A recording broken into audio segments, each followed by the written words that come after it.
और खासकर 2024 की तरफ हम बढ़ते हैं, देखते हैं तो राजीव जी, जब पहला खेप का चुनाव आज हुआ, मतदान, तो 2024 के राजनीति की पूरी बिसात जो है वो सामने आ गई है। जिस इंडिकेटर्स की बात अभी प्रोफेसर अखिल स्वामी कर रहे थे, उसको मैं अभी विस्तार से रखूंगा। लेकिन बात आपने छत्तीसगढ़ से शुरू की है, और छत्तीसगढ़ में वही हो रहा है जो कर्नाटक में बजरंग बली ने किया। प्रोफेसर अखिल स्वामी कुछ दिन पहले कह चुके हैं इस बात को। वहां पे महादेव ऐप उल्टा पड़ता दिखाई दे रहा है। जी। पहले दिन की पोलिंग में भी जो ईडी, वहां पे ईडी की एंट्री हुई, उसका असर उल्टा पड़ता दिखाई दे रहा है। अब तक के जो रुझान या इंडिकेटर्स वहां से मिल रहे हैं, अब वो मशीन खुलेगी और 3 दिसंबर को क्या होगा वो हम देखेंगे। लेकिन मुझे लगता है राजीव जी कि आपका जो सर्वे है, वो सर्वे भी हो सकता है कि ज्यादा कंजर्वेटिव साबित हो जाए, जिस तरीके से आज वहां पोलिंग हो रही है। एक बात। दूसरी बात की जो इंडिकेटर्स की बात है, देखिए, दो बहुत महत्वपूर्ण चीजें मैं यहाँ पे रखना चाह रहा हूँ।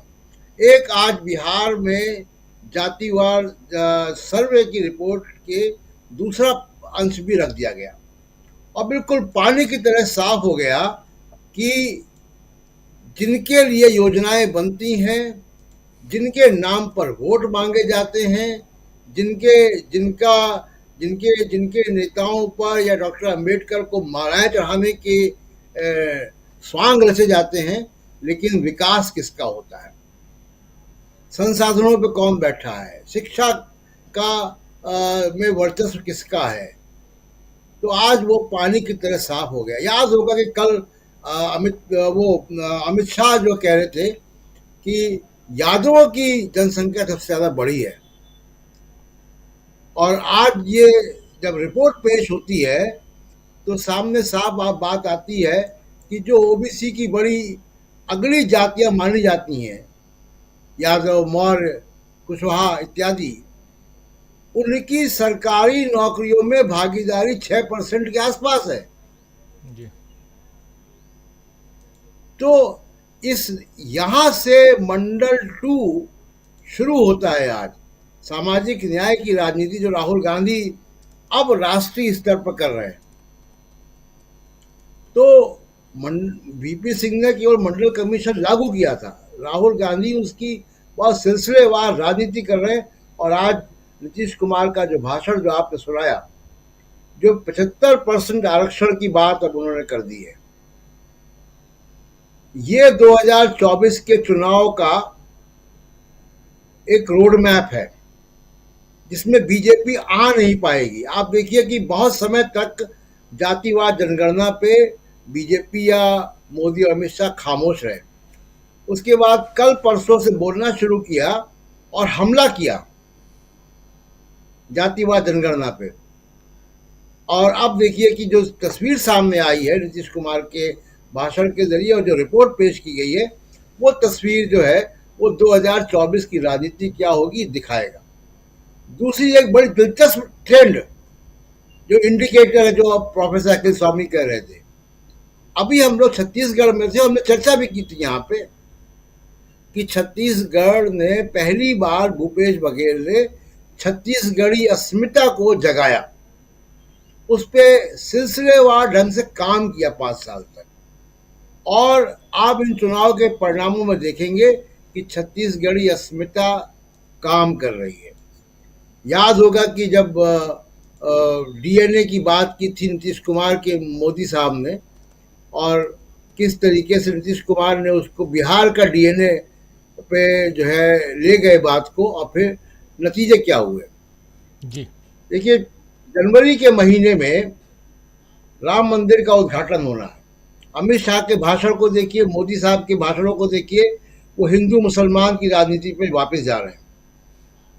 और देश की राजनीति दो हिस्सों में बट रही है, एक सामाजिक न्याय 2.0 और दूसरा क्षेत्रीय अस्मिताएं। उसमें बहुत दिलचस्प एक आपको वाकया बता देता हूँ कि राम मंदिर के उद्घाटन के 5 दिन पहले उड़ीसा में एक यात्रा आयोजित की जा रही है और वो बीजेडी और और नवीन पटनायक उसको जो है वो कर रहे हैं। उसमें अच्छा खासा 800 करोड़ रुपए का खर्चा है और वो श्री राम मंदिरा श्री मंदिरा परिक्रमा, जो कि वहाँ के जो फेमस जो पुरी का टेम्पल है उसके आसपास की परिक्रमा है। अब वो भी पूरी तरीके से एक क्षेत्रीय यानी उड़िया अस्मिता या उड़िया आइडेंटिटी को लेकर ये पूरा प्लान कर रहे हैं राम मंदिर के उद्घाटन के ठीक 5 दिन पहले। जी। हम जानते हैं कि शिवसेना मराठी अस्मिता की बात करती है, हम जानते हैं कि तमिलनाडु में द्रविड़ अस्मिता की बात होती है, द्रविड़ आंदोलन की बात होती है। ये सारा कुछ जो है ये क्षेत्रीय अस्मिताएं और सामाजिक न्याय की राजनीति प्लस जो कल्याणकारी योजनाएं हैं जी। ये मुकाबला करेंगी हिंदू मुस्लिम पॉलिटिक्स का 2024 में, जिसका जवाब मोदी और अमित शाह के पास नहीं होगा। इसमें वो एंट्री नहीं कर पाएंगे न सामाजिक न्याय में, न 75% आरक्षण में, न क्षेत्रीय अस्मिताओं में। राजीव जी। जी बिल्कुल, क्षेत्रीय अस्मिताओं से लेकर के सामाजिक न्याय और तमाम मसलों पर यहाँ चर्चा हो रही है। साथ साथ 2023 राजीव जी, मैंने शुरुआती यहीं से की थी कि बीजेपी का मुद्दा क्या रहेगा। बीजेपी का मुद्दा जैसे आपने कहा कि राम मंदिर, हिंदू मुसलमान, इन्हीं मुद्दों पे वो जाएंगे और उसके खिलाफ दो चीजें बहुत बड़ी हो रही जहां बीजेपी चाह कर भी एंट्री नहीं ले सकती है, जो कि सामाजिक न्याय की राजनीति है, वेलफेयरिज्म है, जिसका मजाक उड़ाते हैं मोदी साहब रेवड़ी कहकर, और कंपटीशन भी करते हैं छत्तीसगढ़ के चुनाव के मैनिफेस्टो के जरिए। और दूसरी बात, जो नया ट्रेंड दिख रहा है, जो जिसकी चर्चा मैं कर रहा था कि उड़ीसा से दिख रहा है कि राम मंदिर के उद्घाटन के ठीक 5 दिन पहले वहां परिक्रमा की और एक कॉरिडोर की बात हो रही है, जो कि उड़िया संस्कृति की बात हो रही है। तो ये तमाम सारी क्षेत्रीय भूपेश बघेल का हम लोग देख रहे हैं किस तरीके से छत्तीसगढ़ी अस्मिता को, आइडेंटिटी को, पहचान को उन्होंने एक कंस्टिट्यूंसी के रूप में डेवलप कर लिया है, जिसका मुकाबला बीजेपी नहीं कर पाई। 15 साल सरकार उनकी रही रमन सिंह की, तब भी वो इस तरफ नहीं बढ़ पाए जहां भूपेश बघेल बढ़ गए। जी। एक और इंडिकेटर सामने आया राजीव जी, वो ये कि सुप्रीम कोर्ट ने आज संकेत दिया है कि अडानी हिंडनबर्ग के मामले में वो तारीख दे सकता है, सुनवाई कर सकता है। तो ये सारे इंडिकेटर्स हैं। कॉरपोरेट फाइनेंसिंग का जो मामला है, इलेक्टोरल बॉन्ड्स का मामला है, वो सुप्रीम कोर्ट का फैसला रिजर्व है। जिस दिन वो फैसला आएगा वो देश की राजनीति के लिए टर्निंग पॉइंट होगा। और जो नीतीश कुमार ने आज भाषण दिया है, ये है मुद्दे, विकास के मुद्दे, सामाजिक न्याय के मुद्दे। अभी हम लोग देख रहे हैं कि सवर्णों में, बिहार से जो आज रिपोर्ट आई है कि अपर कास्ट में, सवर्णों में सबसे गरीब भूमिहार समाज के लोग सामने आए हैं निकलकर आंकड़ों के हिसाब से। अब आप देखिए कि भूमिहार समाज के लोग राजनीतिक रिप्रेजेंटेशन में कितना आगे हैं। जी। मोदी साहब की सरकार में ही है, लेकिन बावजूद उसके उन्होंने अपने समाज का कल्याण नहीं किया। तो ये भी एक मुद्दा रहेगा। लेकिन जो मुख्य मुद्दे हैं, देखिए, मुद्दों की राजनीति विधानसभा के चुनाव में तय हो जाएगा। कर्नाटक में हुआ, हिमाचल की जनता ने मुद्दों के आधार पर वोट दिया, मुसलमान पे वोट नहीं दिया। कर्नाटक की जनता ने हिंदू मुसलमान पे वोट नहीं दिया, बजरंगबली के गलत इस्तेमाल पर धार्मिक उन्माद पे वोट नहीं दिया, जितना 1-1.5 साल से धार्मिक उन्माद कर्नाटक में बढ़ाया गया।